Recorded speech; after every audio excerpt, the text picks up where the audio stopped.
Good. Well, thank you very much for the warm welcome. It's an incredible pleasure to be here. A special thank you to IMSAD and buildingSMART Turkey for the invitation. I think I speak for Lars and Rob also when we say really thank you.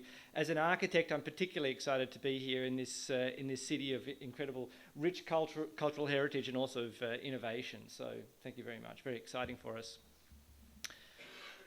So.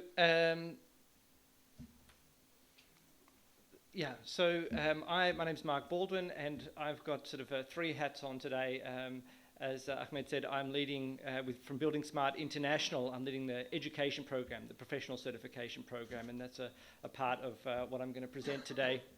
I'm also representing buildingSMART Switzerland as a board member and also as managing director of Digital Insights. And in my job, I'm an architect, as I said. I'm also a consultant, an educator, an author. I've written the book, the BIM Manager, and myself have worked as a BIM manager on many projects. So I hope to bring some sort of practical experience as well as some sort of theoretical knowledge.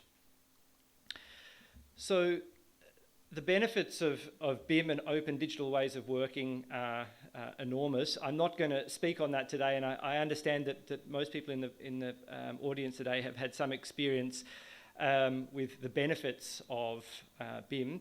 What I want to talk about is, I guess my core message is the value of standards, and I took away from your presentation, Ahmed, you spoke about the ISO standards, the 19650, and then of course there are the buildingSMART standards, and I want to just give a snapshot of them. It's very hard to convey it in a short amount of time, but I want to give a snapshot of the Open BIM standards, and then by use of a project case study, I would like to quickly show how these standards can be used.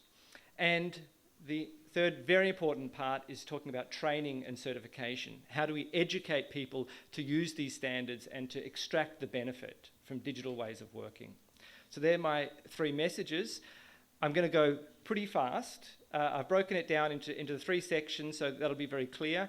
A lot of information for you to absorb in this time, but I think we have time for questions and discussion afterwards. So let's start with the first part, open standards.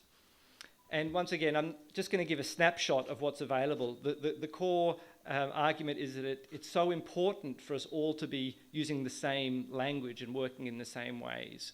And as Ahmed said, what we have here is a graphic from this ISO standard 19650 that describes the basis of digital ways of working, that is BIM.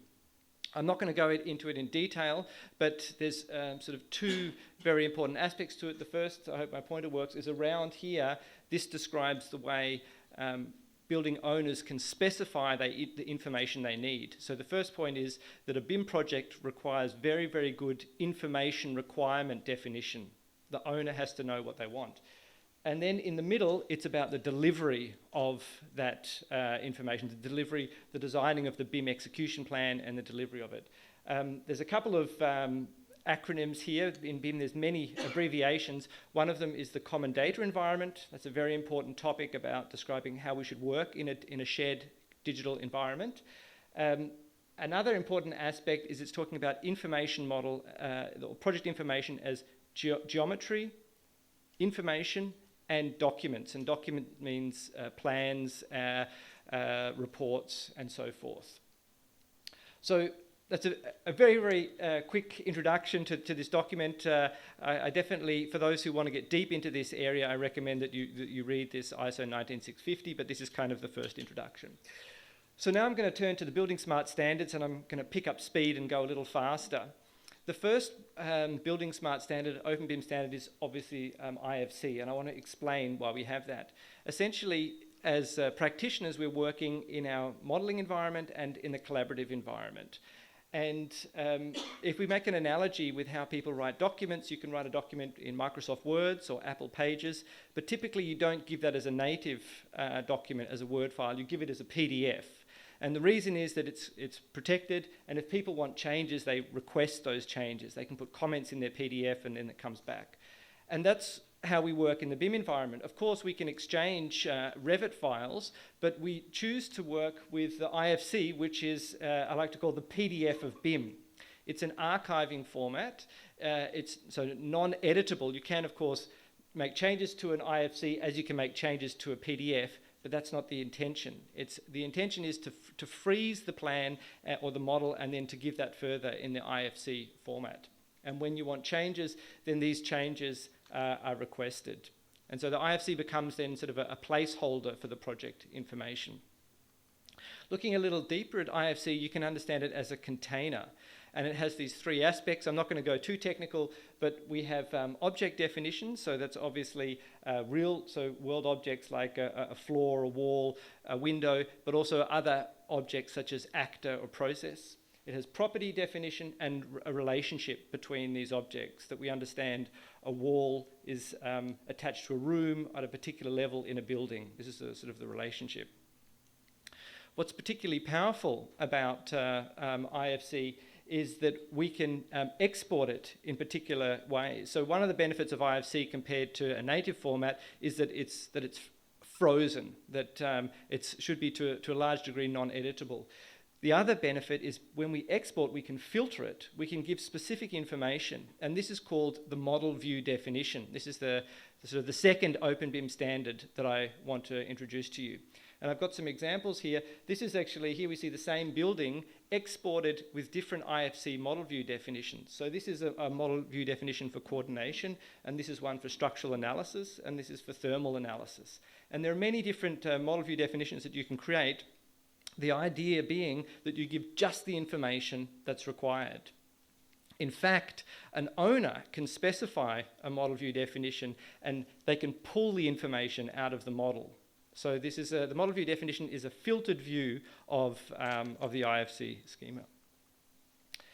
The third OpenBIM standard that I want to mention is the BIM collaboration format, BCF. And I suspect a number of you are probably working with this. For those that are not, I can really recommend it. This is a really easy to use format. It's a way to communicate from the two worlds that I mentioned. We have on the one side this sort of modelling creation, so we're in our Revit or ArchiCAD world, and then we have our collaborative environment. And all the designers send their models across for collaboration. You do your quality control.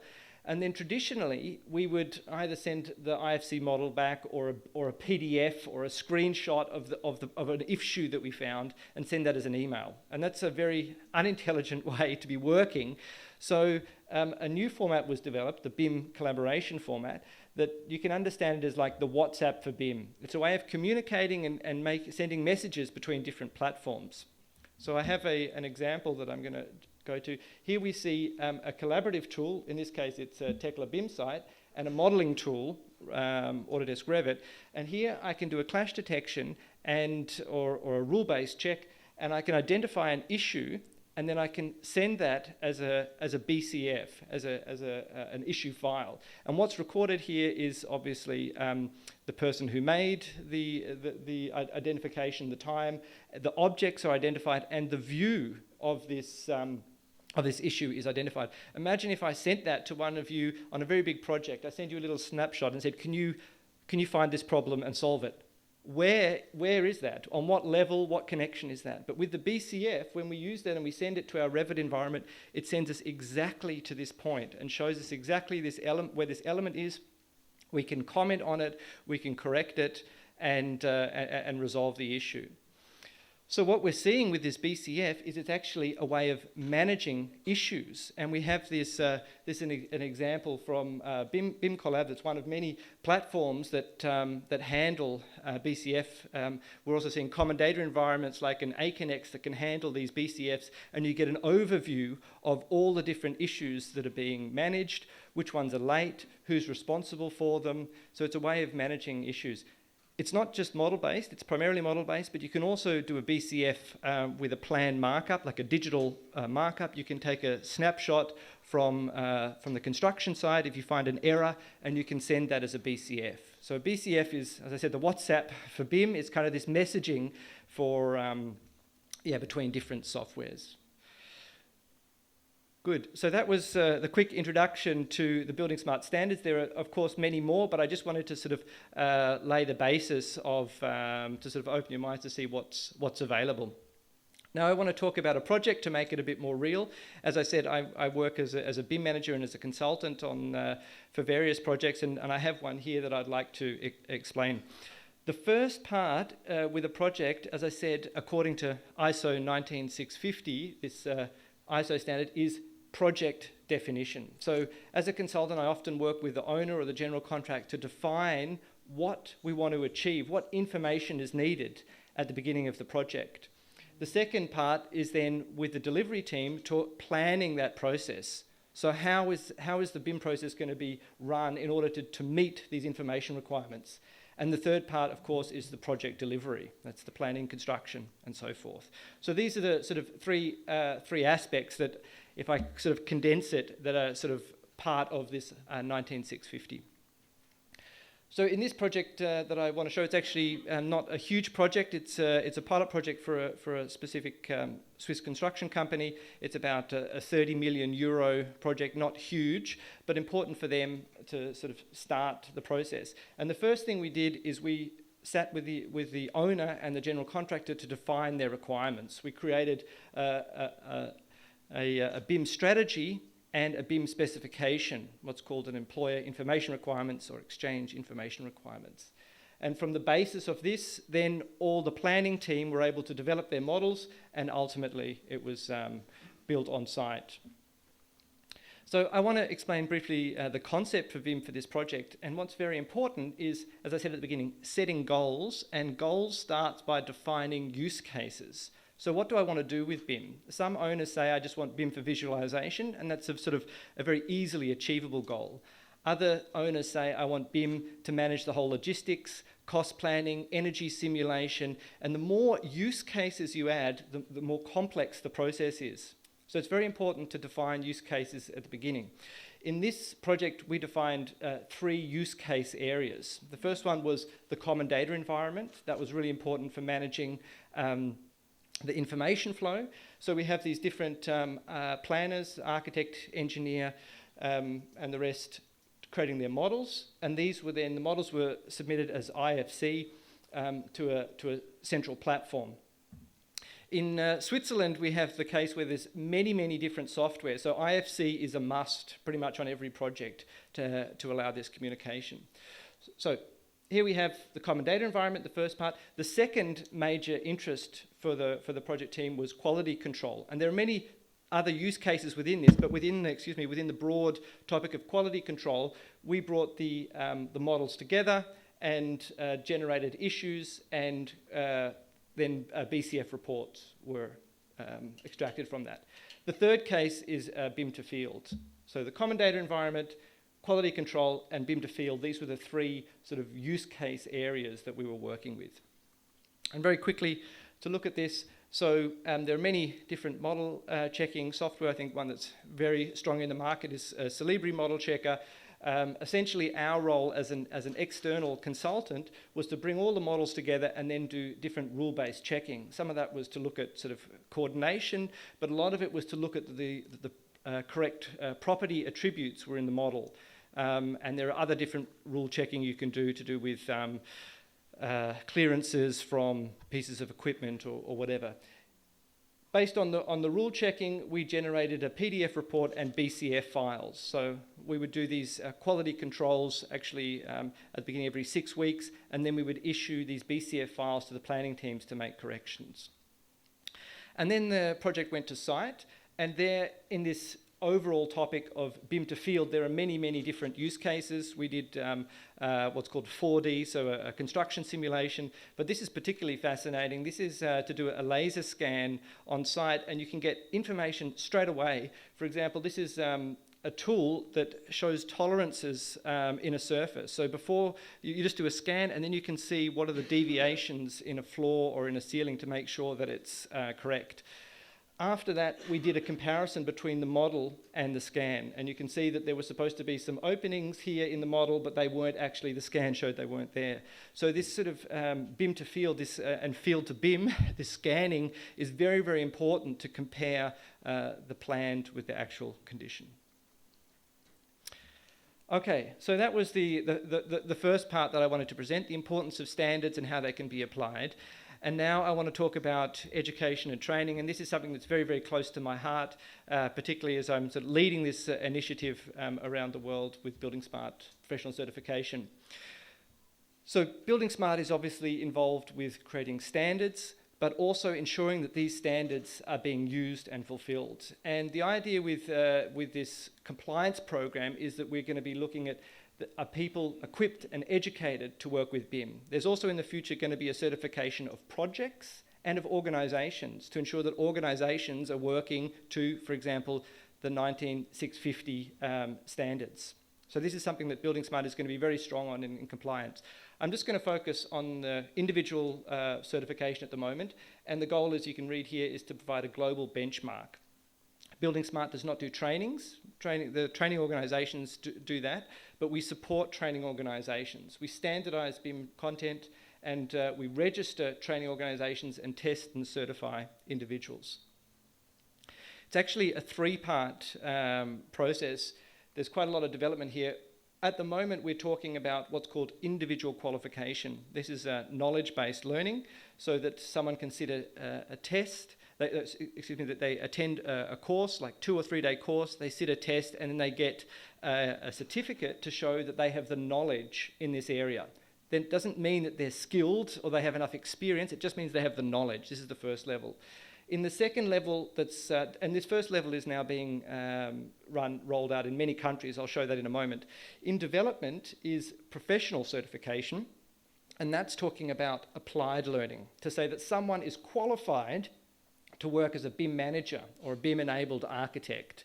This is obviously a very important certification that people want, and this is something that's being developed now.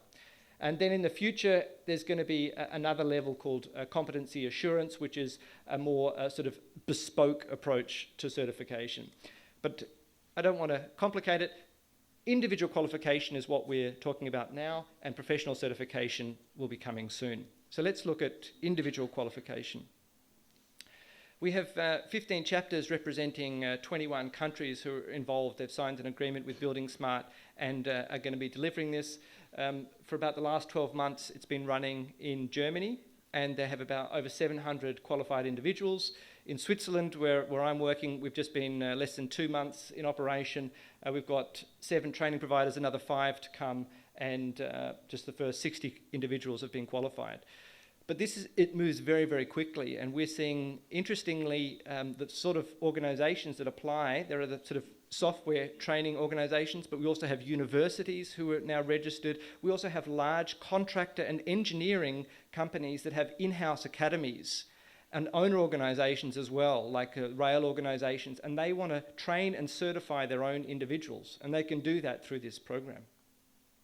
So we have, it's being rolled out in many other countries. This year we'll see Russia, Italy, Austria, Spain and Lithuania, and many more to follow. And we keep getting posts from courses around the world, around Europe, from people who have proudly got their certificate. So this individual qualification also has different levels. We're primarily talking about the basic, that's basic knowledge. What are the benefits of BIM? Understanding this ISO document that I showed, understanding the open BIM standards that I showed, understanding the benefits of BIM with an organisation. This is the basic module that we believe is relevant to everyone, from owners, contractors, designers, to people in the supply chain. On top of that, there will be specific modules added. So we'll have a module for an owner organisation, for designers, for construction companies, and we have also others, a new module being developed with a European Research Institute for energy performance, to specify the BIM competency of people in energy performance. It's 3 parts to it. So buildingSMART International develops the content, what we call the learning outcomes. There's a question database for testing, and there's a body of knowledge that describes what needs to be taught. This is what International develops. Then there's a registration process for providers, and then the individuals, they attend a course and they sit the exam. There's a fee structure. Every chapter is sort of free to decide the fee structure, and so buildingSMART Turkey will define that fee structure, but it will be probably somewhere in this range of 1,500 to 2,500 for a training provider to be registered for 2 years to give courses, and each time someone sits an exam, it costs between 75 and 125. But as I said, that fee will be decided by buildingSMART Turkey. Yeah, so there's the test that you sit, and there's the exam, the certificate that you get that has the international program, the chapter, and the training provider. So thank you very much for your attention. We went through very quickly. I hope you could enjoy that.